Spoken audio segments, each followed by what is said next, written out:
સરસ્વતીએ નમો નિત્યમ ભદ્રકાલીએ નમો નમઃ વેદ વેદાંતર વેદાંગ વિદ્યાસ્થાનેભ્યેવ ચ.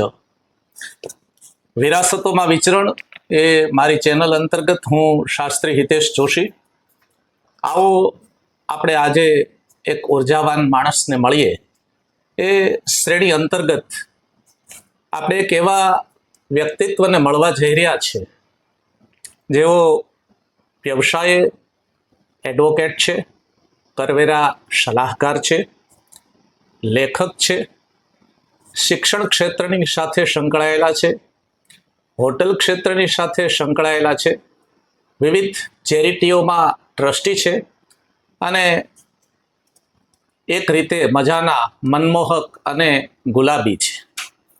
જેમને મળીએ ત્યાં જ આપણને એક નવી ઉર્જાનો અનુભવ થાય એવા એકદમ ફ્રેશ અને એકદમ ચિંતનબદ્ધ વ્યક્તિત્વ એટલે એડવોકેટ શ્રી ભવ્યભાઈ ડી પોપટ સાહેબ, આપનું મારી ચેનલમાં હાર્દિક સ્વાગત છે.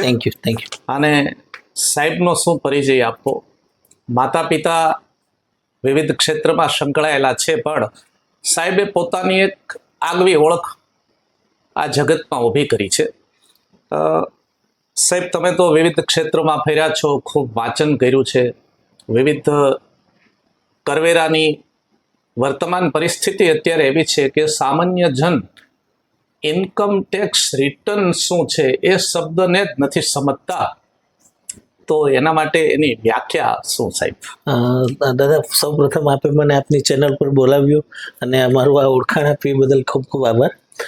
ખાસ આપણા દર્શકોને જણાવે કે ઇન્કમટેક્સ રિટર્ન છે ને, એ ઇન્કમટેક્સ અંગેનું એવું ફોર્મ છે જેમાં તમે પોતાની વાર્ષિક આવક વિશેની માહિતી ઇન્કમટેક્સ ડિપાર્ટમેન્ટને આપતા હોવ છો.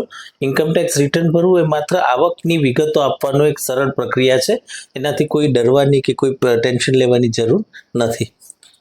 અને અત્યારે જે આપણે કર કપાતો થઈ રહી છે, જેમ કે 80cc અંદર રાજકીય પક્ષોને દાન આપવું કે ધાર્મિક દાનો આપવા કે મેડિકલ ક્લેમોનો જે અત્યારે પેલું થઈ રહ્યું છે, એમાં કરદાતાઓ ક્યાંક ફસાય છે. એને પોતાને સૂઝ કે સમજ નથી કે આ ખોટું કરવાથી ઘણીવાર મોટી પેનલ્ટી આવીને ઊભી રહેશે. અને બિન અનુભવી માણસો પાસે કે જેમની પાસે આ નોલેજ નથી, ત્યાં સલાહ લેવાથી એમને જે મુશ્કેલી સર્જાઈ રહી છે સાહેબ, એ પછીથી ઘણીવાર અમુક કરદાતાઓ મૂંઝાય છે, કાં ઘણીવાર ભરી શકતા નથી. તો હકીકતમાં આ છે શું સાહેબ? દાદા, આપણે આના બાબતે ઘણો અભ્યાસ કર્યો હશે ત્યારે જ આ પ્રશ્ન ઉપસ્થિત થયો હશે. આ પ્રશ્ન ખૂબ સાચો છે. છેલ્લા 2 વર્ષથી 80GGCના જે પોલિટિકલ પાર્ટીસના ડોનેશન છે એના બાબતે ઇન્કમટેક્સ દ્વારા અનેક કરદાતાઓને ક્વેરીના લેટરો મોકલવામાં આવ્યા છે. મોટાભાગના આવા કેસોમાં કરદાતાએ ભરવાનું થાય છે, કારણ કે કરદાતા જ્યારે આ પ્રકારનું રોકાણ કરે છે ને, ત્યારે 2 ભાગમાં આ રોકાણને આપણે ગણી શકાય. એક છે માન્ય અને મોટી પાર્ટીને કરેલું રોકાણ. પણ અમારા અનુભવ મુજબ જે લોકોને નોટિસ આવેલી છે ને, એ મોટાભાગે એવા પક્ષોમાં કરેલું રોકાણ છે કે એવા પક્ષોને આપેલું દાન છે કે જે ખરેખર અસ્તિત્વમાં નથી, માત્ર ચોપડાકીય અસ્તિત્વ જ ધરાવે છે. આવા જ્યાં જે પક્ષો છે એમને ત્યાં જે તે સમયે ઇન્કમટેક્સની કાર્યવાહી થઈ અને આવા કરદાતાઓનું નામ આવ્યા ત્યારે અમને નોટિસ આપવામાં આવી. અને આ નોટિસના કારણે કરદાતાઓ અનેક લોકો વ્યાજ અને દંડ ટેક્સ સહિત ભરવાનો વારો આવ્યો. એટલે ખરેખર આ પ્રકારની જે ડોનેશન આપવામાં આવે છે, જે એવી પાર્ટીઓને છે જેનું અસ્તિત્વ આપણે ખબર નથી, એમને ડોનેશન આપવાથી ચોક્કસ બચવું જોઈએ. સેકન્ડલી, જે બાકીના ડિડક્શનની વાત છે, જેમ કે એટીડી મેડિક્લેમ, એમાં પણ ઘણા લોકો ખોટું ડિડક્શન લેતા. પણ આજના એઆઈના યુગમાં આ પ્રકારની ખોટી રીતે લીધેલી જે ડિડક્શન્સને છે એ પકડાવાના ચાન્સીસ ઘણા રહેતા હોય છે. એટલે આ પ્રકારની રોકાણો દર્શાવવાથી પણ દૂર રહેવું જોઈએ. યસ, મેડિક્લેમમાં રોકાણ કરવું ચોક્કસ સરસ છે, પણ ન કરેલું હોય ને ખોટું રોકાણનું ડિડક્શન લેવામાં આવે તો એ ચોક્કસ નુકસાનકારક છે. તો એક વધારાની વાત એ જણાવીશ આ સમયે કે છેલ્લા ઘણા વર્ષોથી ઇન્કમટેક્સમાં 2 સ્કીમો અસ્તિત્વમાં છે. એક છે ન્યૂ રિઝ્યુમ અને એક છે ઓલ્ડ રિઝ્યુમ. ઓલ્ડ રિઝિમ જે છે ને એમાં કરવેર એમાં તમામ ડિડક્શનો મળે છે. નવી રિઝિમમાં એટલે નવી જે સિસ્ટમ છે ઇન્કમટેક્સની એમાં ડિડક્શનો આપતા નથી, કારણ કે સરકાર પણ કંટાળી ગઈ છે કે આ પ્રકારના ડિડક્શનને વેરીફાઈ કરવો એ ખૂબ જ અઘરો ટાસ્ક હોતો હોય છે. એટલે અત્યારે જે નવી સ્કીમ છે એમાં કોઈ પ્રકારના કે બહુ ઓછા બહુ જૂથ ડિડક્શનો છે, પણ એમાં ટેક્સમાં ઘણા રાહતકારક દરો છે. એટલે કોઈ પણ કરદાતા ઈચ્છે ત્યાં સુધી નવી સ્કીમમાં જાય અને આ ડિડક્શનની જંજાલમાં ન પડે એવો મેં કરવેરા વ્યવસાયિકો મોટાભાગે અમારા ક્લાયન્ટને સલાહ આપતા હોય છે.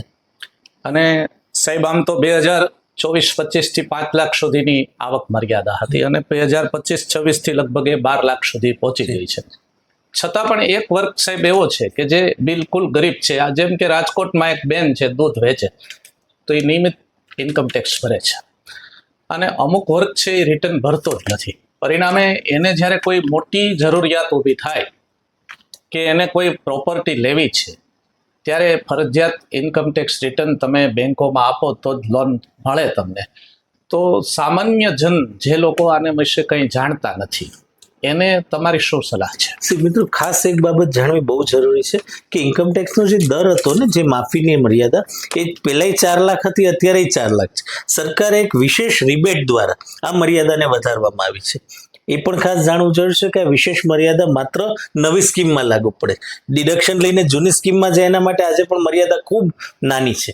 એટલે પહેલાં તો હજી 12 લાખની મર્યાદા છે, આવકની ન્યૂનતમ મર્યાદા નથી, પરંતુ રિબેટ સાથેની એક સરકારે ખાસ રાહત આપેલી છે. એટલે જેમની પણ ઇન્કમ 4 લાખ ઉપર હોય એમને તો રિટર્ન ભરવું ફરજિયાત જ છે. એમની પાસે કોઈ વિકલ્પ નથી કે મારા તો 6 લાખ જ છે, ટેક્સ નથી એટલે હું ન ભરું. નહીં, એમને તો ભરવાનું જ છે. 12 લાખ ક્યારે મળશે એમને? બાદ જ્યારે એવો રિટર્ન ભરે છે ત્યારે 12 લાખ સુધી કોઈ ટેક્સ લાગશે નહીં. આમાં પણ એક બાબત જાણવી જરૂરી છે કે આ જે 12 લાખની લિમિટ છે નોર્મલ આવક બાબતે. કોઈ વ્યક્તિને કેપિટલ ગેઇન થઈ હોય, જેમ કે કોઈ મિલકત વેચી હોય, એના નફા ઉપર ટેક્સ થયો હોય, તો એ ટેક્સ અલગથી ભરવાનો આવે જ છે. એમાં 12 લાખ એટલા હદે કામ આવતું નથી. આ બાબતે આવી જ રીતે શેર બજારમાં નફો થયો હોય તેમાં પણ એની ગણતરી અલગ રીતે થાય છે. એ પણ ખાસ કરદાતા હોય અને આપના દર્શકોએ જોવું જરૂરી છે. અને અત્યારે સાહેબ બેનામી સંપત્તિઓ બહુ થઈ છે. એટલે કે કોઈ ભાઈ છે એ બેનના નામે લે અને ચેક છે એ બીજાના નામે આપે. પરિણામે જ્યારે થર્ડ પાર્ટી કોઈ પેલું કરે અને આમાં ફ્રોડ થવાની બહુ જ સંભાવનાઓ ઊભી થઈ ગઈ છે. એટલું જ નહીં, પણ આમાં અમુક સમસ્યાઓ એવી આવે છે કે પછી કોઈ કાયદાકીય આમાં પેલી નીકળતી નથી. તો સર, આ બેનામી સંપત્તિ એટલે શું? ખાસ આપણે બેનામી સંપત્તિ વિશે જણાવું ને તો એ 2 ભાગમાં ક્લાસિફાઈ કરવી જોઈએ. એક એવી સંપત્તિ કે જે ખરેખર બેનામી છે, હું લેવાની ટ્રાય કરું છું કોઈના નામે, આ ખરેખર બેનામી સંપત્તિ છે ને આના માટે તો લેનાર અને જેમના નામે લ્યો છો એ અને જેમને ખરેખર પૈસા રોક્યા છે બંનેને મુશ્કેલી આવે જ. પણ એ સિવાય પણ એવી પ્રોપર્ટીઓ છે જે કાયદાકીય લિમિટ્સની બહાર લઈને રેવાઈ જાય છે, જેમાં ખરેખર લેનારનો ઈરાદો એવો નથી કે પોતે બેનામી સંપત્તિ લે છે, પણ કાયદાની જે લિમિટેશન છે એની બહાર જઈને લેવાઈ જાય છે. આવી પણ બેનામી સંપત્તિ હોતી હોય.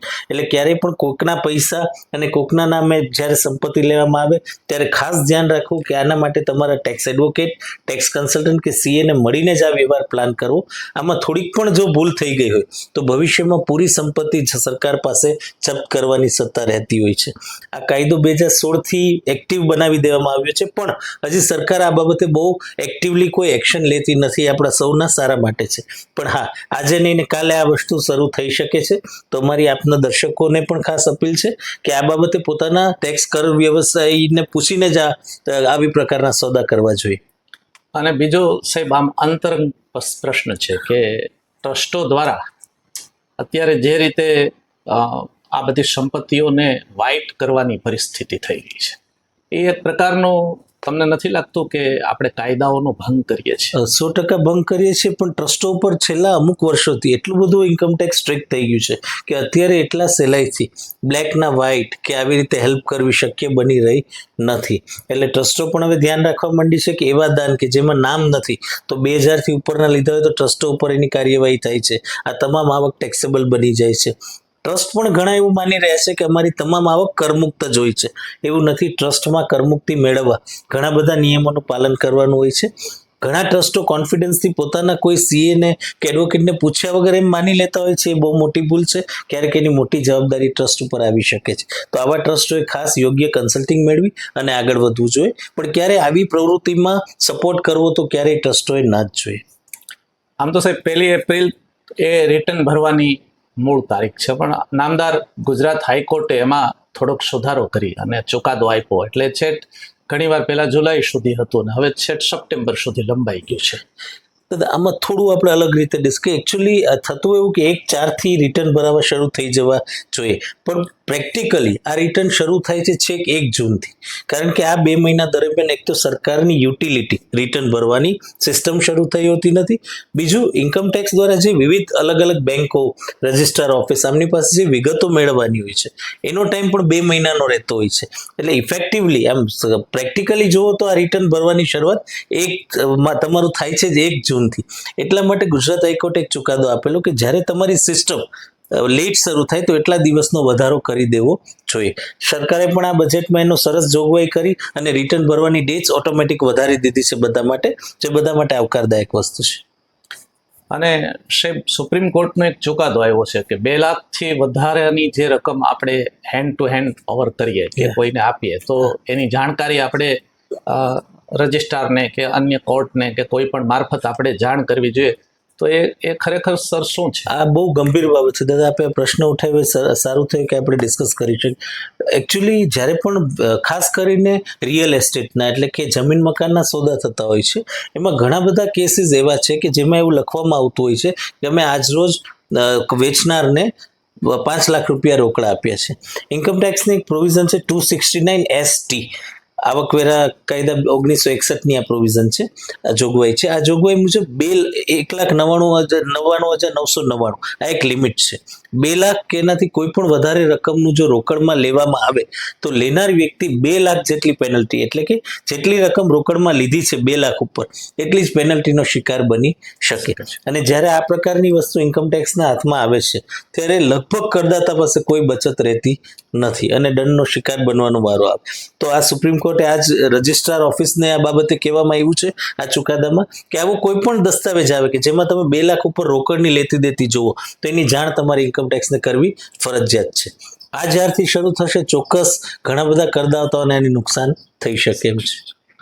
અને સાહેબ, આ જીએસટી એના વિશે લોકોને લગભગ કંઈ સંપૂર્ણ નોલેજ નથી. મોટે ભાગે આપણે કે ભાઈ આપણે બધા જીએસટીમાં આમ છે. એકચ્યુઅલ જીએસટી છે શું સાહેબ? દાદા, ખાસ જીએસટીમાં સંપૂર્ણ નોલેજ વિશે વાત કરીએ ને તો 10 વર્ષ થયા છે આ કાયદો અમલમાં. લગભગ આજે એઝ અ ટેક્સ એડવોકેટ પણ હું ચોક્કસ સ્વીકારીશ કે એનું સંપૂર્ણ નોલેજ અમારી પાસે પણ નથી. એટલી બધી કાયદામાં જટિલતા રહેલી છે.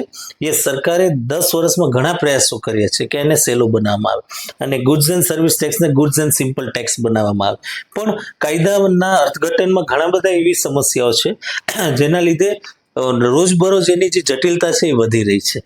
ખાસ આપણા દર્શકો માટે જણાવવાનું એ જ છે કે જીએસટીનું જે અનુપાલન છે ને એ કરવાનું જેમની જવાબદારી છે એમણે કરવું જોઈએ.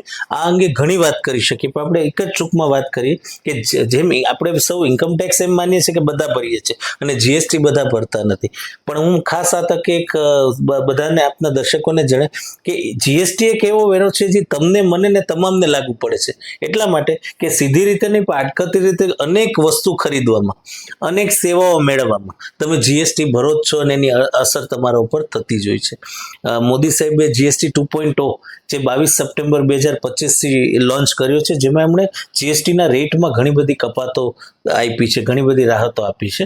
આના કારણે માર્કેટને પણ ફાયદો થાય એવી શક્યતા છે અને અત્યાર સુધી એ દેખાઈ પણ રહ્યું છે આ બાબત.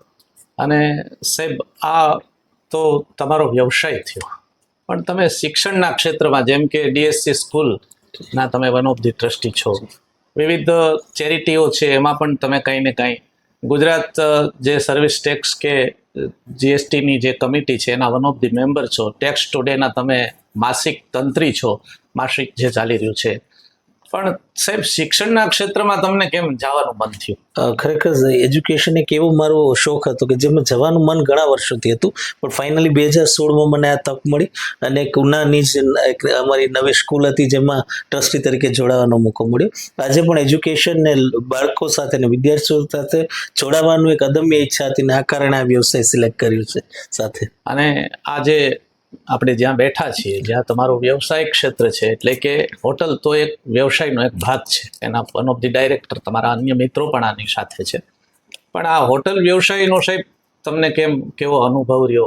આમાં કેવું ભવિષ્ય છે? અગર તો જે નવી જનરેશન છે, હવે તો અનેક કોર્સ શરૂ થયા છે, કામ મળતું નથી, પણ આ એક એવું માધ્યમ છે કે માણસને ગમે ત્યાંથી કામ આમાં મળી જાય. તો જે યુવાન ભાઈ બહેનો છે, હવે આપણે ત્યાં હવે એજ્યુકેશન ખૂબ છે પણ કામ નથી, તો એ કામ મેળવવા માટેનું આ માધ્યમ કેવું છે? જી દાદા, આપે બહુ સચોટ પ્રશ્ન કર્યો કે હું એઝ અ એકેડેમિક ફિલ્ડમાં આવ્યો ત્યારથી એમાં એઆઈ જ્યારથી શરૂ થયું છે ત્યારથી માનું છું કે ઘણી બધી ફિલ્ડ આગામી 2 થી 3 વર્ષમાં સંપૂર્ણપણે બદલાઈ જશે. આજે જેમાં તક લાગી રહી છે, કદાચ 3 વર્ષ પછી તક ઘણી ઓછી થઈ શકે એઆઈના આવવાના કારણે. પણ હું એવું માનું છું કે હોટેલ ઇન્ડસ્ટ્રી એક બૂમિંગ ઇન્ડસ્ટ્રી છે અને ફરવાનો શોખ ડે બાય ડે લોકોનો વધતો રહ્યો છે, આવું મારું અંદાજ છે. તો આ ફિલ્ડનો વિકાસ થવાના ચાન્સીસ ખૂબ વધારે છે. સેકન્ડલી, અમે એવું માનીએ છીએ આ ઇન્ડસ્ટ્રીમાં કે એઆઈ છે ને એ ઇન્ડસ્ટ્રીને નુકસાન નહીં કરે પણ ફાયદો જ કરશે. નુકસાન એટલા માટે નહીં કરી શકે કે આજે ફ્લેમિંગો રિસોર્ટ છે, તમને એઆઈ દ્વારા વિડીયોમાં બતાવવામાં આવે તો તમે એટલી ખુશી નહીં મેળવી શકશો જેટલું ત્યાં આવીને આનંદ મેળવી શકશો. એટલે અમે માનીએ છીએ કે આગળ જેમ એઆઈ વિકસશે એમાં હોટેલ ઇન્ડસ્ટ્રીનો વિકાસ થશે અને આ ઇન્ડસ્ટ્રીમાં સૌથી મોટી રોજગારી પૂરી પાડવાની તક રહેલી છે એ હું ચોક્કસ માનું છું. બીજું કે તમને અહીં સુધી પહોંચાડવામાં માતા પિતા તો છે જ, તમે ઘણા વખત એક શબ્દ વાપરો છો, ભગવાનની કૃપા, પણ મેઇન તમને અહીં સુધી લઈ જવામાં અને આ બધા વિચારોમાં કયું વ્યક્તિત્વ છે સાહેબ કે જે તમારા ગુરુ સમાન હોય, જે તમારા ફ્રેન્ડ, ફિલોસોફર એન્ડ ગાઈડ હોય, છે કોણ? જી દાદા, મારા ગુરુની વાત કરીએ તો મારી લાઈફમાં ખૂબ મોટો પ્રભાવ છે ઓશો રજનીશનો છે અને ઓશો દ્વારા ઘણી બધી એવી વાત જાણવા મળી છે જે મારી લાઈફને ચેન્જ કરવામાં મહત્વપૂર્ણ રહી છે. પણ હા, એમાંની સૌથી મહત્વની વાત એ જ છે કે બેઝિકલી આ તમામ વસ્તુમાં કદાચ ફાળો જોવો ને તો અમારો ફાળો ન બરાબર છે, આ બધું ભગવાનની ઈચ્છા છે અને એમના કારણે આ વસ્તુ કરી શક્યા છે ને કરી રહ્યા છે. કદાચ એમની કૃપા ઘટે તો આ વસ્તુ કરવી ક્યારેય શક્ય નથી. અને ભવિષ્યમાં સાહેબ શું તમારો પ્લાન કે અધ્યાત્મ તરફ જવું, ચેરિટીમાં જવું? મેં અત્યારે જેમ આપને કીધું ઓશોને ફોલો કરે છે, એમ માને છે કે કાલની બહુ ચિંતા કર્યા વગર, વધારે આશા રાખ્યા વગર જે છે એને કન્ટિન્યુ કરતા રહ્યો, ઓટોમેટિકલી રસ્તો આવતો જશે. એટલે એટ પ્રેઝન્ટ કોઈ નવા ગોલ્સ રાખતો નથી અને આઈ એમ હેપી કે હું સરસ રીતે મારા માતા પિતા, મારા ફેમિલી, વાઈફ, દીકરી અને મારા ફ્રેન્ડ આશીષભાઈ, આ બધા સાથે બહુ સરસ રીતે અમે કામ કરી રહ્યા છીએ અને આનંદ કરી રહ્યા છીએ. જે એમનું સૂત્ર છે લિવિંગ ઇન ધ પ્રેઝન્ટ, વર્તમાનમાં જીવો. અને એમાં સાહેબ કઈ બુક તમને વધારે ગમી? મારી એક મુશ્કેલી રહી છે ઓશો રજનીશ સાથે વ્યક્તિગત કે એની બુક વાંચી નથી શકતો. એમના ઘણી બધી બુક એવી છે કે જેના લોકોએ મને બહુ વખાણ કર્યા, મને મિત્રોએ આપી પણ છે, પણ મને એમના અવાજ સાથે કેવું તાદાત્મ્ય છે કે હું એમની બુક વાંચી નથી શકતો. હું એમના અવાજ સાથે, એમના ગીતા દર્શનથી હું ખૂબ પ્રભાવિત છું અને એ સાંભળવાનું વધારે પ્રિફર કરું છું વાંચવા કરતા. આપણે એવા વ્યક્તિત્વને મળી રહ્યા છે કે જેમના વિચારોમાં નવી ક્રાંતિ, નવી ઉર્જા દેખાઈ રહી છે. આ ઇન્ટરવ્યૂ તમને કેવો લાગ્યો તો મારી ચેનલને સબસ્ક્રાઈબ કરજો અને લાઈક આપજો. અને સાહેબ અંતમાં શું આપનું કહેવાનું છે કે જીવન તો સતત પ્રવાહ ચાલવાનો છે.